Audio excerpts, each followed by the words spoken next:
Walk with Jesus அந்த ப்ரோக்ராமில் மோகன் சி லாசரஸ் என்ன சொல்கிறாருன்னா, நீங்கள் சந்தோஷமாக இருக்கிறீங்களா அப்படின்னு கேட்டதுக்கு நிறைய பேர் என்ன சொல்கிறாங்கன்னா, ரொம்ப பிரச்சனையாக இருக்குது வாழ்க்கையில், ஒரு சந்தோஷம் இல்லை, வியாதி வருது, வீட்டை சுற்றி ஒரே பிசாசின் தொல்லையாக இருக்குது அப்படின்னு சொல்கிறாங்கன்னு மோகன் சி லாசர் சொல்கிறார்.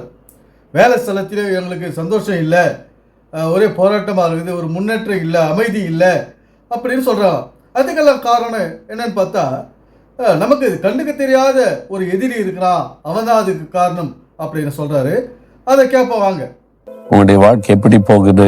நல்லா இருக்குதா? சந்தோஷமா இருக்குதா? ஒரே போராட்டமா இருக்குதுங்க. பிசாசு போராடிக்கிட்டே இருக்கிறான்.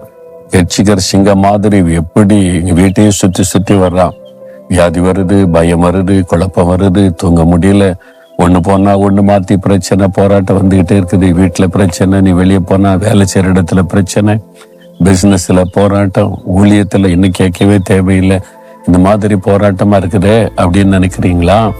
போராட்டம் இருக்கணும். அது இருந்தாதான் நீங்கள் சரியாக இயேசுவோட நடக்கிறீங்கன்னு அர்த்தம். ஏன் இந்த போராட்டம் வருதுன்னா, எதிராளியாகிய பிசாசு ஒருவன் இருக்கிறான். அவன் கர்ஜிக்கிற சிங்கம் போல சுற்றி திரிகிறான்னு வசனத்தில் சொல்லி இருக்கிறாரு. கண்ணுக்கு தெரியாத ஒரு எதிரி பிசாசானவன். அவன் தான் நமக்கு விரோதமாக எல்லாம் செய்கிறான். அவன் இருக்கு, அவனுக்கு எனக்கு என்ன சம்பந்தம்? அதாவது நமக்கு கண்ணுக்கு தெரியாத ஒரு எதிரி இருக்கிறான், அவன் தான் சாத்தான். அவன் தான் நமக்கு இந்த மன நிம்மதி இல்லாத பண்ணுறான், நமக்குள்ள ஒரு வியாதியை வர வைக்கிறான் அந்த சாத்தான். நம்ம வேலை ஸ்தலத்தில் நம்மளை முன்னேற விடாத, வேலை செய்ய விடாத, ஒரு சந்தோஷமான சூழ்நிலை இல்லாத போது நமக்கு அது நம்மளுக்கு கண்ணுக்கு தெரியாத இந்த சாத்தான் தான் நமக்கு எல்லா தொல்லையும் கொண்டு வரோம் அப்படின்னு மோகன் சி லாசர் சொல்கிறார். இங்கே மனிதனுக்கு எல்லா அறிவையும் கொடுத்துட்டாரு கர்த்தர். ஏன்னா கை கால்களை கொடுத்துருக்காரு, நல்ல கண்களை கொடுத்துருக்காரு, நல்ல பேசும் வாயை கொடுத்துருக்காரு, சிந்திக்க திறனை கொடுத்துருக்காரு. நம்ம இதெல்லாம் நம்ம சரியாக பயன்படுத்தணும். அந்த பயன்படுத்தினா நாம் ஒரு பிரச்சனை இல்லாத இந்த உலகத்தில் வாழலாம். எப்படி இப்போது நம்ம வியாதியாக இருக்கக்கூடாது. வியாதியாக வருதுங்க. எதுக்கு வியாதி? எதில் வருது? சரீரத்துக்கு வருது. அதாவது நமக்கு கண்ணுக்கு தெரியாத ஒரு எதிரி இருக்கிறான், அவன் தான் சாத்தான். அவன் தான் நமக்கு இந்த மன நிம்மதி இல்லாத பண்ணுறான், நமக்குள்ள ஒரு வியாதியை வர வைக்கிறான் அந்த சாத்தான். நம்ம வேலை ஸ்தலத்தில் நம்மளை முன்னேற விடாத, வேலை செய்ய விடாத, ஒரு சந்தோஷமான சூழ்நிலை இல்லாத போது நமக்கு அது நம்மளுக்கு கண்ணுக்கு தெரியாத இந்த சாத்தான் தான் நமக்கு எல்லா தொல்லையும் கொண்டு வரோம் அப்படின்னு மோகன் சி லாசர் சொல்கிறார். இங்கே மனிதனுக்கு எல்லா அறிவையும் கொடுத்துட்டாரு கர்த்தர். ஏன்னா கை கால்களை கொடுத்துருக்காரு, நல்ல கண்களை கொடுத்துருக்காரு, நல்ல பேசும் வாயை கொடுத்துருக்காரு, சிந்திக்க திறனை கொடுத்துருக்காரு. நம்ம இதெல்லாம் நம்ம சரியாக பயன்படுத்தணும். அந்த பயன்படுத்தினா நாம் ஒரு பிரச்சனை இல்லாத இந்த உலகத்தில் வாழலாம். எப்படி இப்போது நம்ம வியாதியாக இருக்கக்கூடாது. வியாதியாக வருதுங்க. எதில் வருது வியாதி? சரீரத்துக்கு வருது. அந்த சரீரத்தை நாம் பாதுகாத்து பராமரிக்கும் போது, அதுக்கு செய்ய வேண்டிய, நம்முடைய சரீரத்துக்கு செய்ய வேண்டிய காரியங்களை நம்ம செய்யும் போது வியாதி இல்லாத இருக்கலாம். அந்த வழிமுறைகளெல்லாம் இவர் சொல்கிறது கிடையாது. மோகன் சி லாசரஸ் அவர்கள் அந்த வழிமுறைகளை, இந்த சரீரத்தை எப்படி பாதுகாப்பது, எப்படி உணவு கட்டுப்பாடோடு இருப்பது, பராமரிப்பது அப்படின்ற விஷயம்லாம் இவர் சொல்ல மாட்டார். வியாதி வந்துடுச்சுன்னு சொல்கிறீங்க, அது சாத்தான் தான் கொண்டு வந்தான் அந்த வியாதியை. இந்த காலத்தில் உணவு இல்லையா, உடை இல்லையா, இருப்பிடம் இல்லை, எல்லாம் இருக்குது. இருந்தாலும் வியாதி நமக்கு வருது. இப்போது அந்த காலத்தில் தண்ணி கிடையாது. ஏன்னா கிணத்துல போய் எடுத்துகிட்டு வரணும், குளத்தில் போய் எடுத்துகிட்டு வரணும், கிணத்துல கயிறு போட்டு முள்ளுவாங்க. இவ்வளோ கஷ்டமான ஒரு வேலை இந்த தண்ணியை வீட்டுக்கு கொண்டு வருது.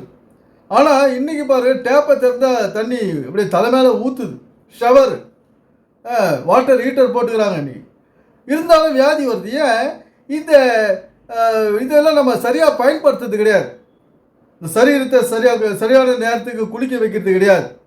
ஏன்னா சில பேருக்கு வாட்டர் ஹீட்டரில் எல்லாம் குளிக்க மாட்டாங்க, சுடுதண்ணில் குளிக்க மாட்டாங்க.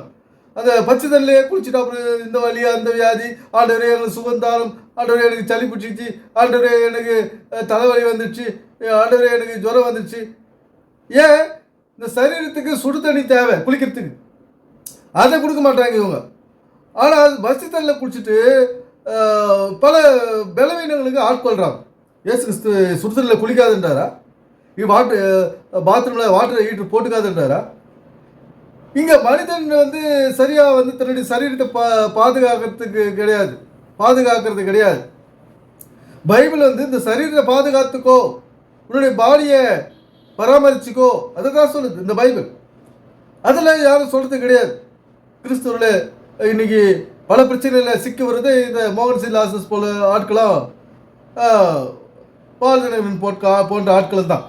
ஏன்னா பைபிள் ஒரு சின்ன மனித முன்னேற்றத்திற்கு, வியாதி இல்லாத வாழ்க்கைக்கு வழி சொல்கிறதே கிடையாது. இப்படி போயின்னு இருக்குது நம்முடைய கிறிஸ்துவ வாழ்க்கை. அப்படி இருக்கும்போது எப்படி நம்ம நல்ல வாழ்க்கையை வாழ முடியும்? இப்போ வேலை ஸ்தலத்தில் பிரச்சனை வருதுன்றோம். ஏன்னா வேலை ஸ்தலத்தில் நம்ம சரியாக வேலை செஞ்சால், நம்ம ஒரு ஆட்களோடு அங்கே நம்முடைய திறமைகளை காட்டினா அங்கே பிரச்சனை வராது. நம்ம தான் தலைமையில தூக்கி வச்சுன்னு ஆடுவாங்க எல்லாம். நாம் சரியாக அந்த வேலையில் செய்யாத அடிக்கடி லீவ் போட்டுக்கின்னு இப்படி இருந்தால் எப்படி அங்கே ஆஃபீஸில் ஒரு நல்ல ஒரு சூழ்நிலை நமக்கு இருக்கும்? இங்கே நன்மையும் தீமையும் நம்ம கையில் தான் இருக்குது. அது இயேசு கிறிஸ்து நம்மக்கிட்ட தான் கொடுத்துருக்காரு. நம்ம வளர்ச்சி அடைவதோ வீழ்ச்சி அடைவதோ நம்ம கையில் தான் இருக்குது. அதை தான் பைபிள் சொல்லுது. ஏன்னா அதனால் யார் மேலேயும் நம்ம பழிய போட்டுருமா? அது சாத்தான், கண்ணுக்கு தெரியாத சாத்தான். அந்த கண்ணுக்கு தெரியாத ஒரு நபர் மேலே, பொருள் மேலே, உருவத்து மேலே இருக்குதா இல்லையா அந்த கண்ணுக்கு தெரியாது. ஏதோ இருக்கிற மாதிரி ஒரு கற்பனையை பண்ணிக்கின்னு நம்முடைய வாழ்க்கை நாம் நாசம் செய்துன்னுக்கிறோம். அந்த வேலை தான் நம்ம நடத்தின்னு இருக்கோம். அதனால் நாம் இந்த உலகத்திலே அறிவாக புத்தியாக நடந்து கொள்ள வேண்டும் என்று தான் இந்த பைபிள் சொல்லுது. யார் மேலேயும் பழி போகிறது கிடையாது. நமக்கு வர கஷ்டத்துக்கு நம்ம தான் பொறுப்பு. அந்த கஷ்டத்தை எப்படி போக்கணும் அப்படின்ற வழியை தான் நம்ம பார்க்கணும். ஏன்னா ஒரு கல்வியில் வளர்ச்சி அடையணும், ஒரு ஆரோக்கியமான வாழ்க்கை, உடல் ஆரோக்கியத்தோடு இருக்கணும், 4 பேருக்கு பயன்படும்படி இந்த உலகத்தில் வாழணும். இதை தான் நம்ம யோசித்து அது மாதிரி செயல்படுத்தணும். அதுதான் எழுதி வச்சுது இந்த பைபிளில். ஏன்னா நமக்கு தேவையானது தான், நம்முடைய ஆரோக்கியத்துக்கு தேவையானது, நம்முடைய அறிவுக்கு தேவையானது, இந்த சமுதாயத்தில் எப்படி செழிப்பாகவும் கௌரவமாகவும் வாழ வேண்டும் என்பதற்காகத்தான் இந்த பைபிளில் எழுதி வச்சுக்குது. ஆனால் இதை யாரும் சொல்கிறது கிடையாது. அப்போ எப்படி காலகாலமாக கிறிஸ்தவர்கள் போயிட்டு ஒரு கதை போல இவங்க ஒரு ஆறுதல் வார்த்தைகளை சொல்லிட்டு ஒரு இல்லாத பார்க்க முடியாத சாத்தான மேலே பழிய போட்டுட்டு இவங்க சுகமாக இருந்துக்கின்னு அப்புறம் கஷ்டம் வந்துடுச்சு, எனக்கு வறுமை வந்துடுச்சு, வியாதி வந்துடுச்சு, வேலை ஸ்தலத்தில் பிரச்சனை வந்துடுச்சுன்னா யார் பொறுப்பு? எல்லாத்தையும் நாம தான் பொறுப்பு. கர்த்தர் நல்ல அறிவை கொடுத்துருக்காரு, கல்வி கற்கக்கூடிய திறன் கொண்ட அறிவை கொடுத்துருக்காரு.